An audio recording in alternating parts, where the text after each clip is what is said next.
안녕하세요, 구독자 여러분. 메리트 옵션의 도윤철입니다. 추석 연휴 잘들 보내고 계시죠? 연휴가 워낙 길다 보니까 저는 오늘 심심해서 사무실에 한번 나와봤습니다. 저번 영상을 보신 분들은 아실 겁니다. 저희 이전 직장인 대한공경매사협회에 가서 직원들, 식구들하고 방송을 하면서 제가 구독자님들을 모신다라는 말씀을 여러 번 드린 그 덕분인지 한 주간에 저희 메리트 옥션의 구독자님들의 숫자가 왕창 늘었습니다. 환영하고요. 새로운 구독자님들의 어떤 그 마음에 부응할 수 있도록 제가 신선한 주제로 보답을 하겠습니다.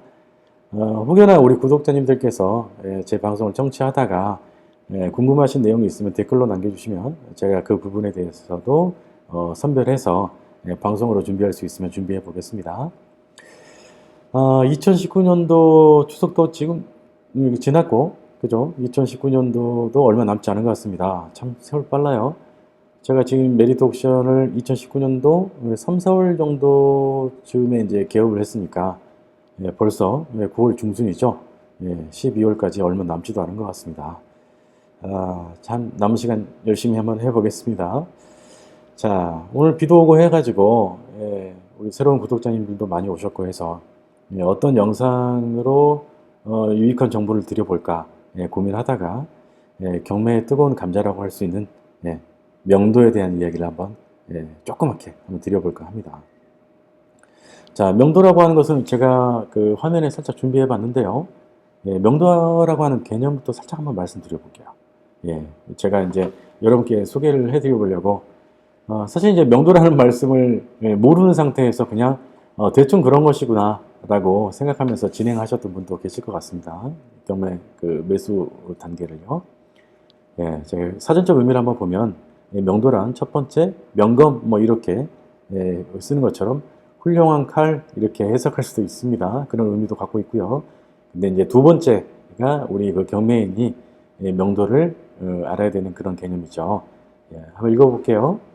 건물, 뭐 토지, 선박 따위를 남에게 주거나 맡김 이런 의미라고 합니다.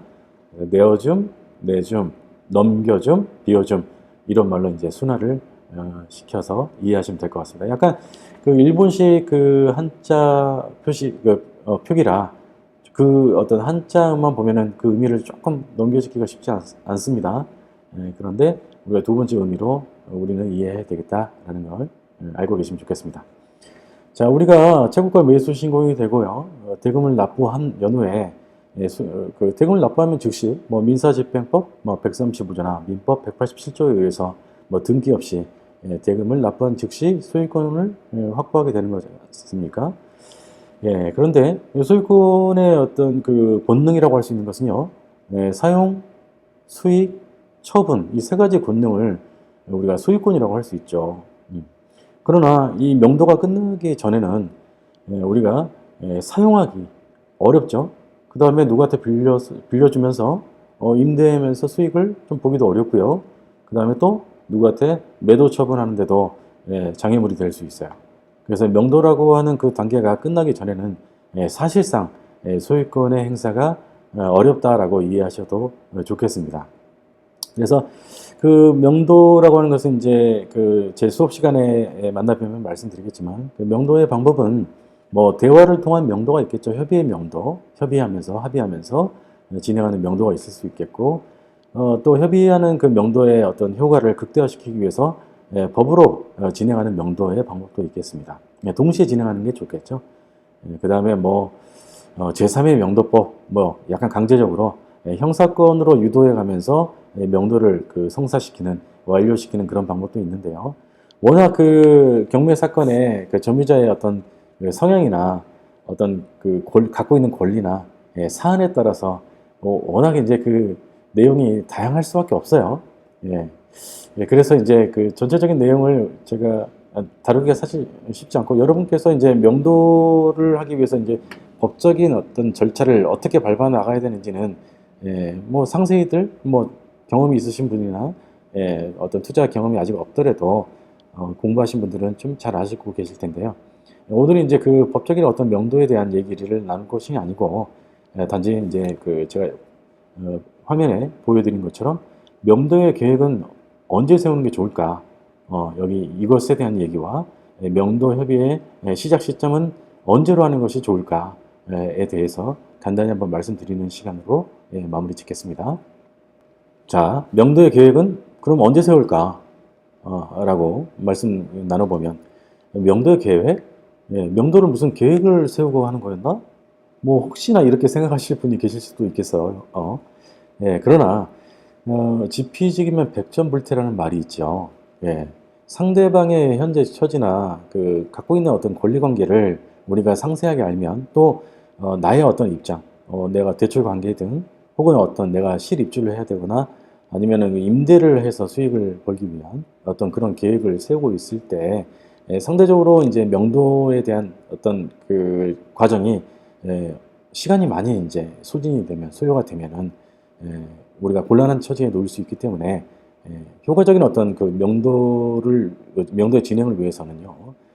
아까 앞서 말씀드린 대로 법적인 어떤 그 명도 절차 외에도 협의의 그 시점, 협의의 방법은 협의할 때 어저나 어떤 단어를 써야 될지에 대해서도 구체적인 계획을 세우는 것이 제 경험상은 참 좋아 보였었습니다. 그래서 지피지기면 백전불태다라고 아까 말씀드렸던 거죠. 그래서 이 명도 효과적인 어떤 명도를 위해서 계획을 세우는 것이 참 좋은데요.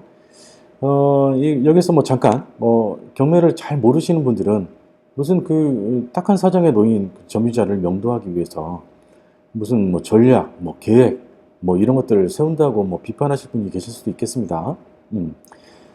그런데 뭐 명도 대상자 중에서는 다양하죠. 뭐 좀 전에 그 지적한 대로 뭐 그런 분도 계실 수도 있겠지만 어떤 세입자 중에서는 금전이든 뭐 임대차 애초에 계약한 임대차 계약 기간 동안 충분히 잘 거주하시다가 아무런 그 금전적인 뭐 손해나 그 외의 손해도 없는 상태에서 명도를 하신 분들이 명도를 하셔야 될 분들이 고집을 피워가지고 그 새로운 어떤 매수인을 힘들게 하는 경우도 있거든요.